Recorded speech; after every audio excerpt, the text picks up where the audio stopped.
सब मैं ही हूं। मैंने अपने आप को इतना नेगेटिव बना दिया था कोई टाइम पे। मेरे दोस्त, मसीह दोस्त मुझे कहते थे, ब्रदर एक दिन है ना आप पूरे भारत को गॉस्पेल बताओगे। मुझे ऐसा बोलते थे वो लोग। जानते हो मैं क्या बोलता था उनको? पागल है क्या? अकल है तेरे को? मेरा लाइफ पता है। सूरज भाई नहीं, क्योंकि मैं उन दिनों में प्रीच भी करता था,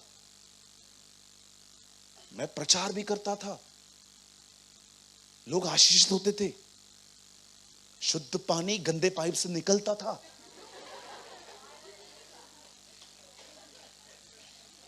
लोग आशीषित होते थे।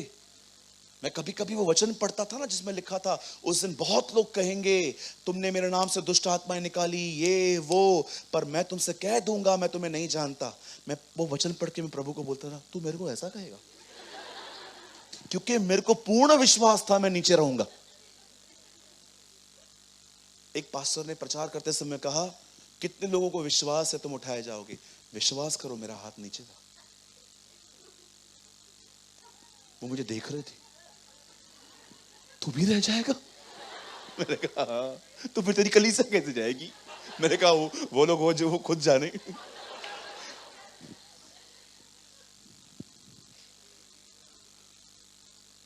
ब्रदर, जितनी बुद्धि तुम बाइबल पढ़ने के लिए मांगते हो ना, तुम्हें उतनी ही बुद्धि शैतान के ट्रिक्स को समझने के लिए भी चाहिए। आप जानते हो ये छोटी सी मंडली के लिए क्या प्रार्थना करके आता हूं? प्रभु बेड़ बले मत दिखा, पर बेड़िया दिखाया करके करे। शो मी द वुल्फ, ताकि मैं डील कर सकूं उसके साथ। Yes, I pray. और मैंने डील किया है।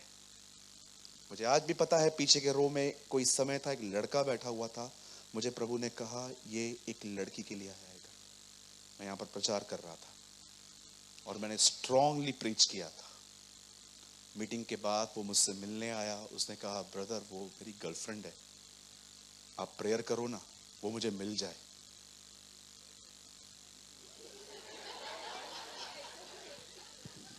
मैंने बोला कहाँ रहते हो? ब्रदर मैं इधर ही चेंबूर में रहता हूँ।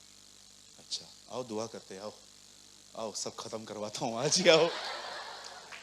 मैंने प्रार्थना की, मैंने कहा प्रभु, ओ प्रभु सुधार इसको, किधर आके क्या कर रहा है जरा देख। ये बिल्कुल पतरस की तरह है। उसके लिए भविष्यवाणी हुई थी वो मेरा इनकार करेगा, फिर भी पब्लिक के बीच में जाके बैठ गया था। अरे तेरे लिए प्रोफेसी हुई है, इनकार करेगा, भागना। आराम से पब्लिक के बीच में जाके बैठ गया था।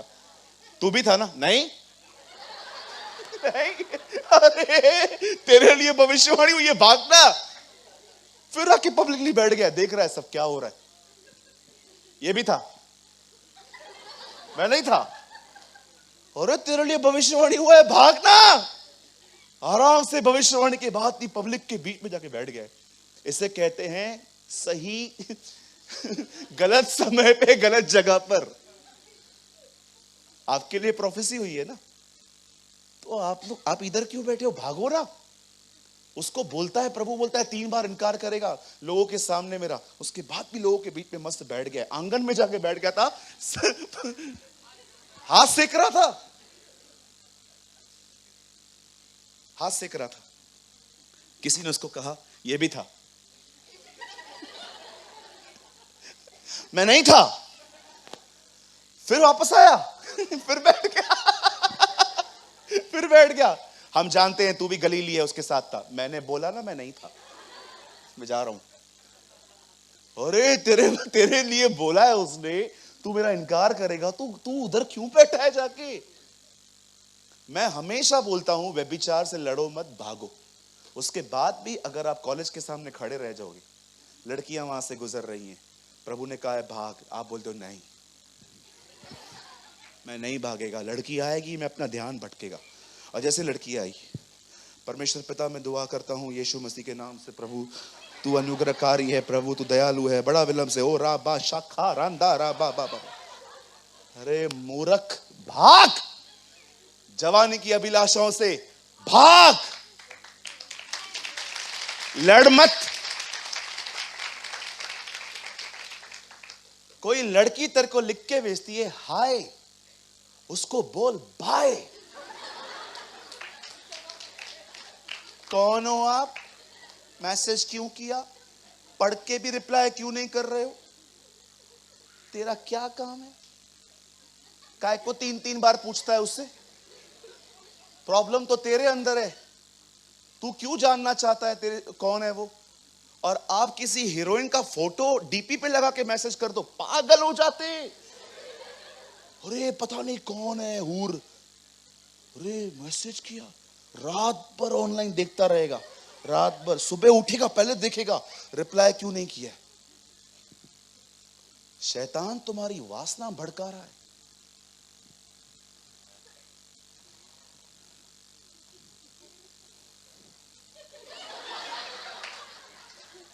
बैठ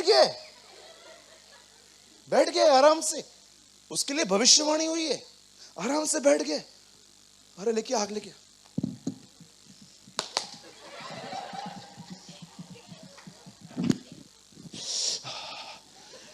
ये भी था। हाँ, some people are very foolish. उनको पता है मेरे को उधर खड़ा नहीं रहना है, तो भी खड़े रहेंगे। उनको पता है इन लोगों के साथ नहीं घूमना चाहिए, फिर भी घूमेंगे। कैसे नहीं फंसोगे तुम? कैसे नहीं अटकोगे तुम? आपको पता है याकूब क्या कहता है? हे व्यभिचारिणियों, क्या तुम नहीं जानती जो व्यक्ति संसार से मित्रता करता है वो परमेश्वर का बैरी है। संगति नहीं, दोस्ती को व्यभिचार कहता है वो। Read it. संगति की बात नहीं करता है, वो कहता है दोस्ती व्यभिचार में लेके जाएगी तुम्हें। Friendship not fellowship. Sometimes read slowly.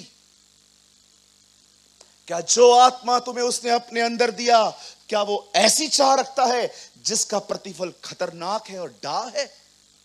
क्या पवित्र आत्मा आपके अंदर इसीलिए आया है ताकि आप नाश हो जाओ? उसके बाद लिखा है नहीं, वह तो अनुग्रह देता है, वो तुम्हें खुदा की तरह बनाता है। Train yourself.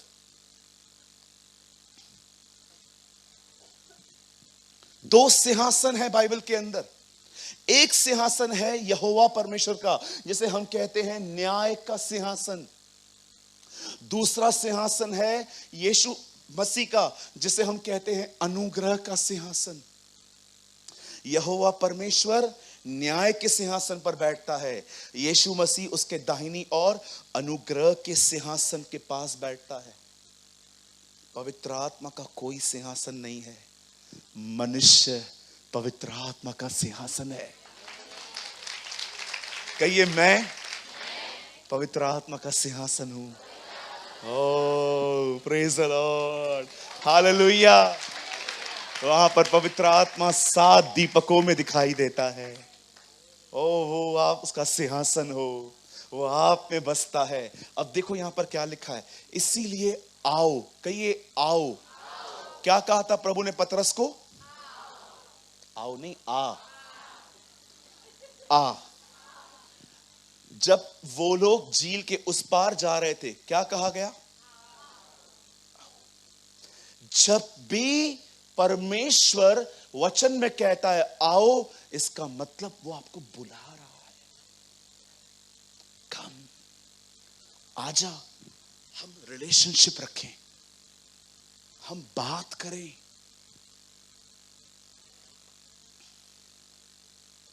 मुझे पेंटिंग बनाने नहीं आती है, लेकिन काश मुझे आती होती। मैं बचपन में जब ड्राइंग का पेपर आता था ना, तो मैं बहुत अच्छी ड्राइंग बनाता था। कभी कभी मतलब टीचर बोलती थी, झंडे सलामी होती थी ना 26 जनवरी की, वो बना के लेकर आओ कि वहाँ पर फ्लैग है और एक आदमी ऐसे कर रहा है। तो एक बार मेरा जो आदमी था वो झंडे के ऊपर खड़ा था। वो टीचर ने बोला ऐसा लग रहा है ये ऊपर से ऐसे कर रहा है। ऐसे भी मैं बनाता था। एक बार मुझे टीचर ने बोला घर बना के आओ, तो मैंने घर ऐसा बनाया, टीचर ने बोला कागज के अंदर भी हवा आई ना तो भी नहीं रुकेगा ये। ड्राइंग होती थी ना, मैंने रिसेंटली एक ड्राइंग बनाई है। मैंने उस ड्राइंग में ऐसा बनाया है कि जीसस जो है ना, वो कैसे दुल्हन के साथ खड़ा है इन हेवन।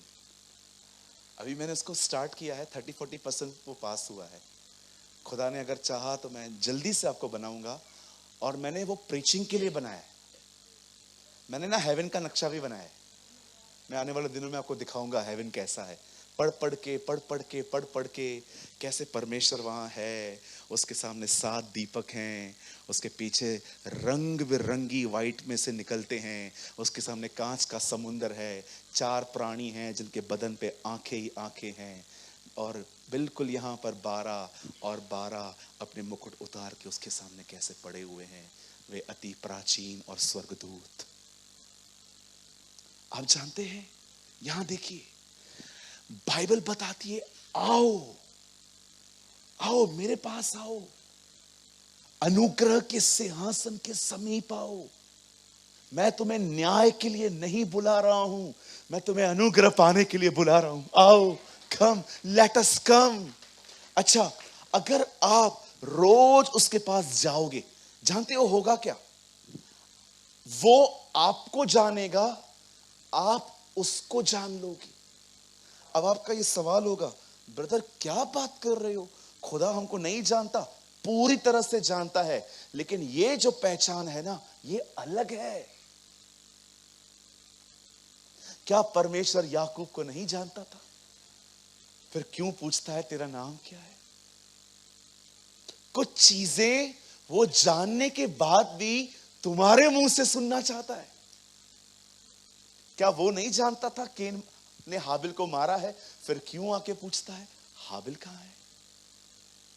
क्या उसको नहीं पता था आदम ने फल खाया है? फिर भी क्यों पूछता है क्या तूने वो खाया है?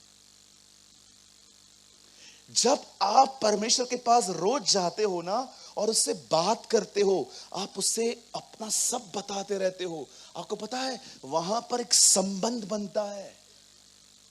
जो लोग परमेश्वर को अपनी पहचान देते हैं, परमेश्वर अपनी पहचान उनको भी देता है। ये एक लेन देन है। और जानते हो होता क्या है? यहां देखिए, जब आप उसके पास आओ, अनुग्रह के सिंहासन के सामने हिया बांध कर, कहिए हिया बांध कर। पुराने नियम में तो कोई पहुंच नहीं पाता था, नए नियम में हर एक को कहा गया है हिया बांध कर आओ। लेट अस कम बोल्डली। बोल्डली इसका मतलब तुम्हें डरते कांपते उसके पास नहीं जाना है कि मैं पापी हूं, मैं एक्सेप्ट नहीं करूंगा, मुझे वो एक्सेप्ट नहीं करेगा। यहां देखिए, सब बताइए, इसहाक ने याकूब को आशीष क्यों दी थी? क्या कारण था? क्योंकि याकूब ने एसाव के कपड़े पहने थे। वो उसको चेक कर रहा था, तू कौन है? बोलता है मैं तो एसाव हूं। नहीं नहीं नहीं, तेरा बोलना तो याकूब की तरह है। उसने एसाव के कपड़े पहन के याकूब ने एसाव के कपड़े पहनकर एसाव की आशीष इसहाक से ली थी। नए नियम में लिखा है, जिन्होंने यीशु पर विश्वास किया है उन्होंने यीशु को पहन लिया है। आप जानते हो आप क्यों बोल्डली जा पाते हो? क्योंकि आपने यीशु को पहन के आप बाप के सामने गए हो। बाप के सामने आप इस तरह गए हो। इसीलिए हमें बोल्डली जाना चाहिए। Don't be afraid. जो मेरे पास आएंगे मैं उनमें से कभी किसी को नहीं निकालूंगा। और जैसे आप वहां जाओगे, उससे बात करोगे, उसके साथ अपनी कमजोरियां शेयर करोगे, यहां देखिए, आपका उसके साथ एक संबंध बनेगा, रिलेशनशिप होगा। उसी रिलेशनशिप में ग्रेस फ्लो होना स्टार्ट होगा।